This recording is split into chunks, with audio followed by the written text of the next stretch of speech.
திருச்சிற்றம்பலம். எந்நாட்டுடைய சிவனை போற்றி, எந்நாட்டவருக்கும் இறைவா போற்றி. நெக்ஸ்ட் ஜென் சேனல் நேயர்கள் அனைவருக்கும் அன்பான வணக்கங்கள். இன்னைக்கு நாம ஜூலை மாத பலனை பத்தி பார்க்க போறோம். அதற்கு முன்னாடி நம்மளோட சேனலை சப்ஸ்கிரைப் பண்ணிக்கோங்க.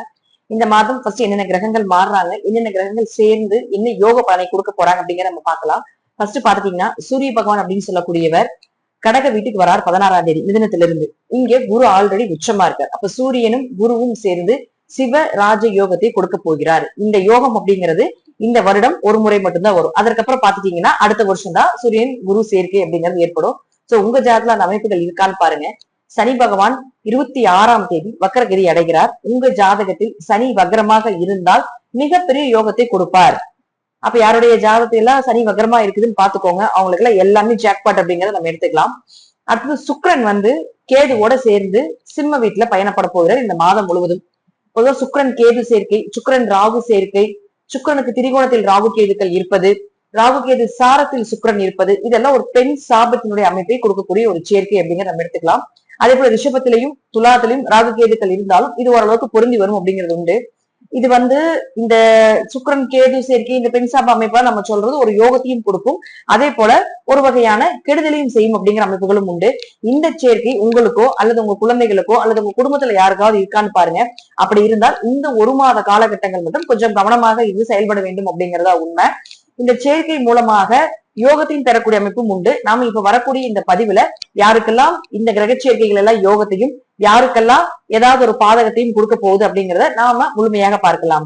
தனுசு ராசிக்குண்டான ஜூலை மாத பலன்களை பத்தி பார்க்கலாம். தனுசு ராசியை பொறுத்த வரைக்கும் பாத்தீங்கன்னா இந்த மாதம் ராசி அதிபதியோட சேர்ந்து இருக்கக்கூடிய கிரகங்களும் உங்களுக்கு வேலை செய்யும் அப்படிங்கிற அர்த்தங்களை சொன்னாலும் கூட உங்களுடைய 2 மற்றும் 3ஆம் அதிபதியாக இருக்கக்கூடிய சனி பகவான் வக்கரகதி அடைகிறார் இந்த மாசத்துல 26ஆம் தேதி.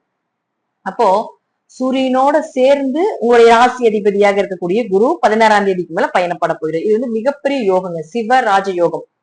பெயர், புகழ், மதிப்பு, அந்தஸ்து, பூர்வீக சொத்து சம்பந்தப்பட்ட பிரச்சனைகள் தீர்றது, இதெல்லாம் ஏற்படுத்தி கொடுப்பார். பொதுவாகவே ஒரு ஜாதகருக்கு ரொம்ப முக்கியமானது ஒன்னும் பணம், 2வது ஒரு எந்த இடத்துல ஒரு மதிப்பு மரியாதை இருக்கும்னு நினைப்போம்.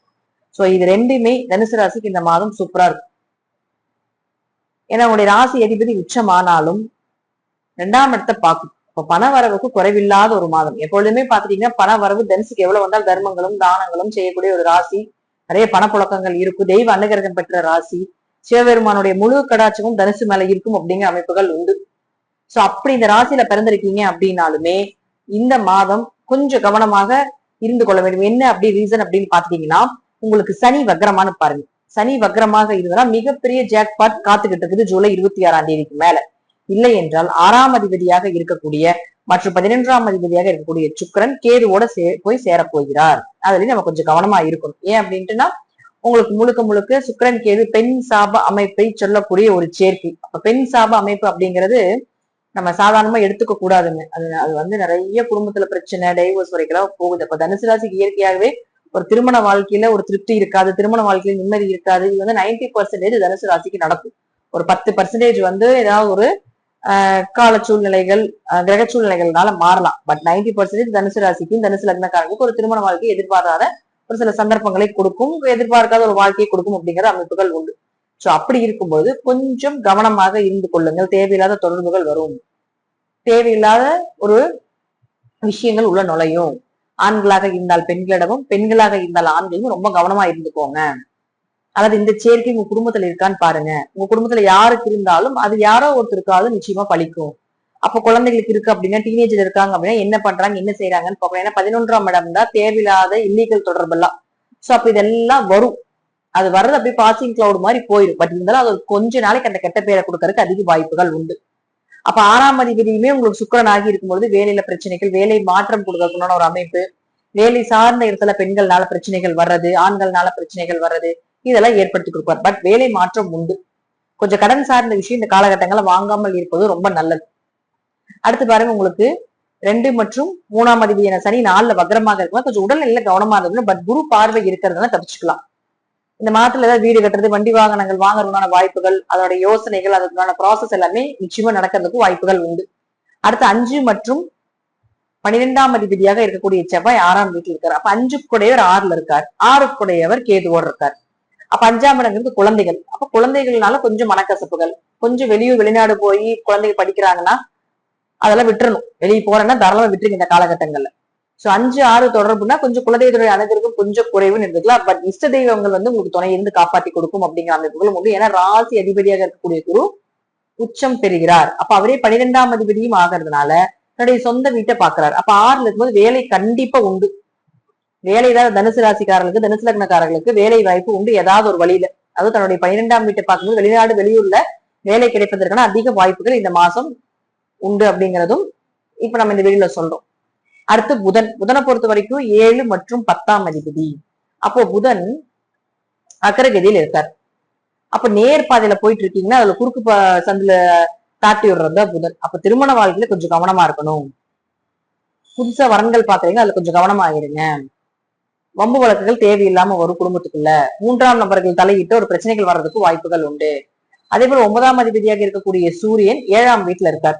அப்போ 9 கூடையவர் 7ல் இருக்கிற வரைக்கும் 16ஆம் தேதி வரைக்கும் நிச்சயமாக தந்தை மூலமாக யோகம், தந்தை சொத்துக்கள் மூலமாக யோகம், கணவன் மனைவி மூலமாக யோகம், பணவரவு கொஞ்சம் இருக்கு அப்படிங்கறத எடுத்துக்கணும்.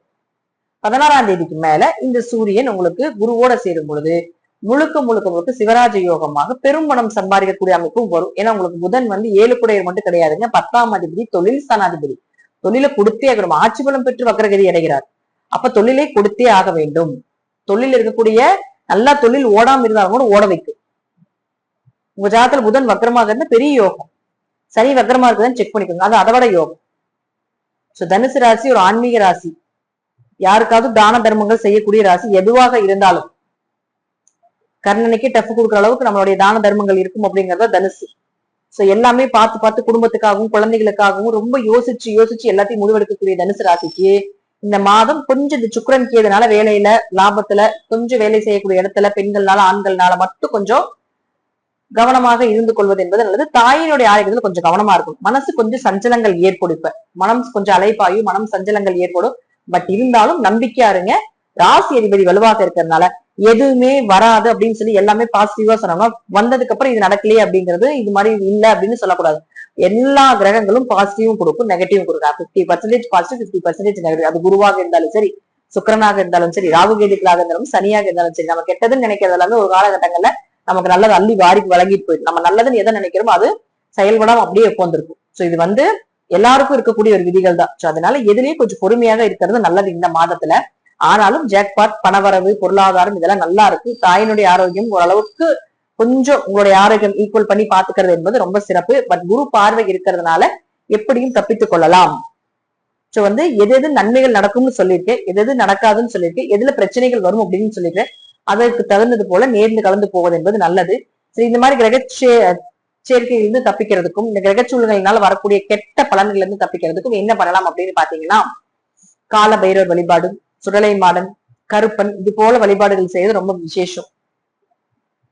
அதே போல துர்க்கை, காளி போன்ற வழிபாடுகள் செய்வது இன்னும் விசேஷம். இயற்கையாகவே நீங்க வந்து சிவன் வழிபாடு அதிகமா பண்ணுவீங்க. சிவன் எப்பொழுதும் உங்க கூட இருக்கிறதுனால கால பைரவரை எப்பொழுதுமே மறக்கக்கூடாது. நீங்க கால பைரவர் வழிபாடு செய்ய செய்ய செய்ய செய்ய இந்த கெட்டதுல இருந்து தப்பிச்சுக்கலாம். ஒரு வெள்ளிக்கிழமை ஏதாவது இருக்கு, ஏதாவது ஒரு அம்மன் ஸ்தலத்துல போய் வழிபாடு பண்ணிட்டு வர்றது இன்னும் விசேஷம். அதுவும் மாலை 6 மணிக்கு மேல போய் வழிபாடு பண்ணிட்டு வர்றதும், அல்லது விநாயகருக்கு 6 மணிக்கு மேல ஒரு 6 தேங்காய் அல்லது 9 தேங்காய் உடைத்து வழிபாடு செய்வது ரொம்ப விசேஷம். சோ இதெல்லாம் இந்த மாதம் தனுசு ராசிக்காரங்க பண்ணும்பொழுது பெரிய பிரச்சனையில இருந்து காப்பாத்திக்கலாம், பெரிய கெட்ட பேர்ல தப்பிச்சுக்கலாம், பெரிய பெரிய பிரச்சனைகள் இருந்து ஓரளவுக்கு நன்மைகளை கொடுக்கக்கூடிய ஒரு காலகட்டமும் தெய்வ அனுகிரகம் உள்ள அமைப்பும் இந்த மாதம் நிச்சயமா உண்டு. தனுசு ராசி தைரியமாக உங்களுடைய வேலைகளையும் செய்யுங்க. பட் யோசிச்சு செய்யணும் அப்படிங்கிறது மட்டும்தான் இந்த மாதத்தினுடைய பலன். இதெல்லாம் உங்க ஜாதக ரீதியாகவும் தசாபுத்திகள் ரீதியாகவும் நான் சொல்லக்கூடிய கருத்துக்கள் சிறிது மாறுபடலாம். நன்றி. மீண்டும் ஒரு நல்ல பதிவுல சந்திக்கலாம். திருச்சிற்றம்பலம், தில்லையம்பலம், ஸ்ரீ நரசிம்ம சரணம்.